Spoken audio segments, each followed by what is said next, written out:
चारही भावंडे शुद्धीपत्र घेण्यासाठी पैठणला रवाना.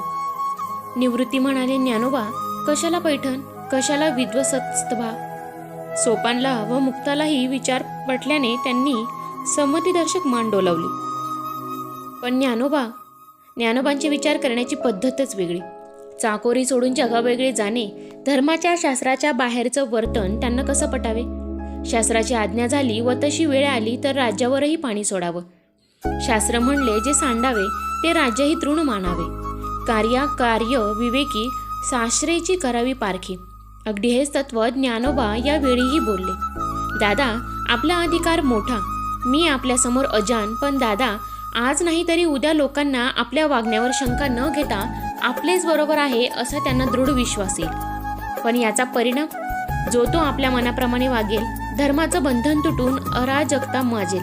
कुणी कुणाचं ऐकणार नाही, कुणाचा पायपोस कुणाच्या पायात राहणार नाही, आणि मग सगळीकडे अधर्माचे राज्य होईल. कुणामुळे? आपल्यामुळे. आपला शुद्ध हेतू लोकांना दिसणार नाही, फक्त वागणं तेवढं त्यांना दिसेल. असं होऊ द्यायचं की धर्माप्रमाणे वागून जगापुढे आदर्श ठेवायचा. स्वधर्म, अधिकार, जाती परत्वे भेद, उचित ते शुद्ध ज्याचे तथा, म्हणून या सती अवश्य आचरावे.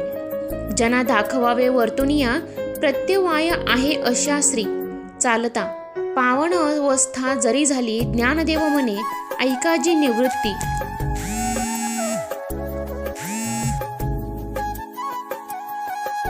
बोलिली पद्धती धर्मशास्त्री, शेवटी आपण सांगाल तेच होईल. निवृत्ती गोड हंसले, प्रेमाने आलिंगन देत म्हणाले, चला आपण पैठणला जायचे. आणि चौघांचीही पैठणची महायात्रा सुरू झाली. आळंदी ते पैठण कोरडा मुलूक, वृक्ष जमीन हा शंकर महादेवाचा देश. त्याला वृक्ष, ओसाड, उदास आवडले. सुपीक जमीन कशी आवडेल? त्याचा भूमीत बसून आदिनाथ शंकर उमाची तात्विक चर्चा चालायची. वर रखरखलेला भास्कर तापतोय, खाली धरती गरम, भाजणारे उसासे टाकते. मृगजळाचे वाफारे, हाती काहीच न लागणारे वाफारे पळतायत. कुठे पाण्याचा थेंब नाही अशा ओसाडीतून या चौघांना एकदाच पैठणला पोहोचलंच पाहिजे. कारण त्यांच्या खांद्यावर उद्याच्या धर्माचं राऊळ उभं राहायचंय. यांच्या अंगातून गळणाऱ्या घामातून उद्याची धर्माची शेती पिकवायची. या फुफाट्यातून उठणाऱ्या पावलांवर पाऊल टाकून उद्याचा महाराष्ट्र निर्माण करायचाय. वाटेतील कोरडे ठणठणीत ओढे, भकास माळरान, बोडक्या टेकड्या, कोरड्या नद्या, तलखी करीत पावसाची वाट पाहणारी चिराळलेली शेती, हे सगळं पार करीत एका संध्याकाळी ही भावंड पैठणला येऊन पोचली. त्यांना गोदामाई दिसल्यावर तिच्यात मनसोक्त डुबून वाटेत आलेला सर्व क्षीणभाग निघून गेला. रात्र एका देवळाच्या ओवरीत काढली. दुसऱ्या दिवशी ही भावंड पैठणभर फिरून गोदामाईच्या काठावर बांधलेली कधी काळीची मोठमोठी देखणी देवळं, जिथं विद्वान ब्राह्मणांच्या वादसभा होत, ते सभामंडप वगैरे पाहून शेवटी धर्माधिकाऱ्यांचं ठिकाण त्यांनी शोधून काढलंच. धर्माधिकारी आणि मोठमोठे शास्त्री मंडळींची गाव देवळात विविध विषयांवर वाद सुरू होता. त्या शास्त्री मंडळीत कुणी सहशास्त्री, कुणी दशग्रंथी, कुणी नैयायिक, तर कुणी संख्यशास्त्री होते. ज्ञानेश्वरांनी रेडामुखी वेद वदविले. पैठणचे ब्राह्मण शरण या विद्वत महान शास्त्री मंडळींसमोर जाऊन या चार लेकरांनी त्यांना साष्टांग दंडवत घातले. त्या कोवळ्या कोमल बालकांना पाहून शास्त्री मंडळींना मोठं नवल व कौतुक वाटले. ज्ञानोबांचं रूप कसं होतं तर त्यांनीच स्वतःच वर्णन ज्ञानेश्वरीच्या 6व्या अध्यायात केलेलं आहे.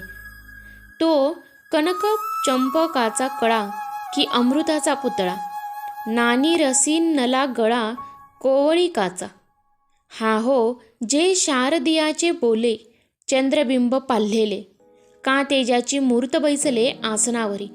अशी ती 4 रुपडी नमस्कार करताना पाहून धर्माधिकाऱ्यांनी काय हवं म्हणून विचारले असता आळंदीहून आणलेले पत्र त्यांच्या हातात दिले. इतर मंडळींनीही पत्र वाचल्यावर एवढी देखणी मुलं आणि संन्याशाची म्हणून गोंधळात पडली. भानावर येऊन शेवटी धर्माधिकारी त्या भावंडांना म्हणाले, हा प्रश्न आमच्यासाठी नवीन आहे. आजवर असं कधी घडलं नाही, म्हणून पैठणमधले विद्वान शास्त्री गोळा करून विचार विमर्श करण्यासाठी हा प्रश्न सभेसमोर ठेवावा लागेल. बातमी संबंध पैठणभर पसरली. दुसऱ्या दिवशी सभा भरली.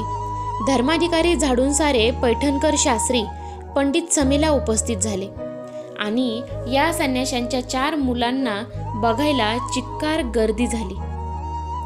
कुणी त्यांना पाहायला, कुणी त्यांची थट्टा टिंगल शिव्या द्यायला जमा झालेत आणि ती चारही भावंड सभेसमोर येऊन हजर झालीत. यांनी आणलेलं पत्र धर्माधिकाऱ्यांनी सगळ्या सभेला वाचून दाखविले. झालं, पोथ्यांचे बंद सुटले, ग्रंथांची पानं फडफडायला लागली. सगळ्या स्मृती धुंडाळून निघाल्यात, पण मार्ग काही सापडेना. शेवटी धर्माधिकाऱ्यांनी मुलांना सांगितले की आम्ही सर्व शास्त्र शोधली,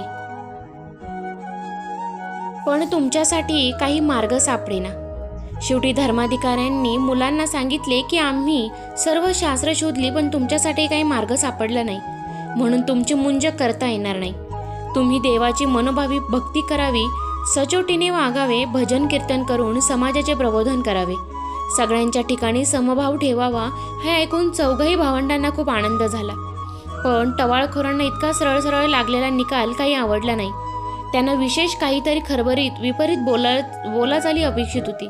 काहीच न घडता सहजासहजी मिटलेलं प्रकरण त्यांना कसं बरं पचनी पडेल. काहीतरी खुसपट काढून या मुलांना हैराण करावं, त्रास द्यावा असा त्यांचा विचार सुरू होता. तोच ज्ञानाच्या नावाचा पाखालीचा रेडा येताना टवाळखोरांना दिसला. त्यातला एक जण म्हणाला, या दोघांचं नाव एकच आहे, दोघेही भाऊच की जणू.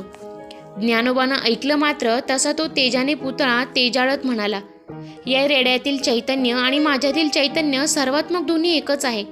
तो निंदक उठून पाखालवाल्याच्या हातातला आसूड घेतला आणि रेड्याच्या पाठीवर सटासट तडाखे मारायला सुरुवात केली. आणि काय आश्चर्य, प्रत्येक तडाखा रेड्याच्या पाठीवर आणि तांबडा निळा उठवदार वळ ज्ञानोबांच्या पाठीवर. ज्ञानोबांची पाठ सगळी फुलून निघाली. मग मात्र निंदक हादरले. तरी एक जण धीर धरून चाचरत म्हणालाच, हा जादूटोना विद्या असू शकते. तुम्हा दोघांचं चैतन्य एकच आहे ना, तर तू या रेड्याच्या मुखातून वेदमंत्र वदवून दाखव. ज्ञानोबांनी हसत हसत आव्हान स्वीकारले. ज्ञानोबा रेड्याजवळ जाऊन त्याच्या मस्तकावर हात ठेवून म्हणाले, या भूदेवीची तुला आज्ञा आहे, तू ऋग्वेद आणि ओंकार म्हणून दाखव. आणि अद्भुत घडलं. अत्यंत स्वच्छ स्पष्ट स्वरांसहित वेदमंत्राचा घोष रेड्याच्या मुखातून सुरू झाला. ओम अग्निमिळे पुरोहितम यज्ञस्य देवमृतबीजम होतारम रत्न घात मम. हे अद्भुत आश्चर्य पाहून सर्व पंडित शास्त्री पटापट ज्ञानोबांच्या पायी कोसळले.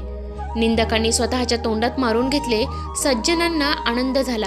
एकनाथांनी म्हटलंच आहे, रेड्यामुखी वेद बोलविला, गर्व द्विजांचा हरविला, शांतिरूपे प्रकटला ज्ञानोबा माझा.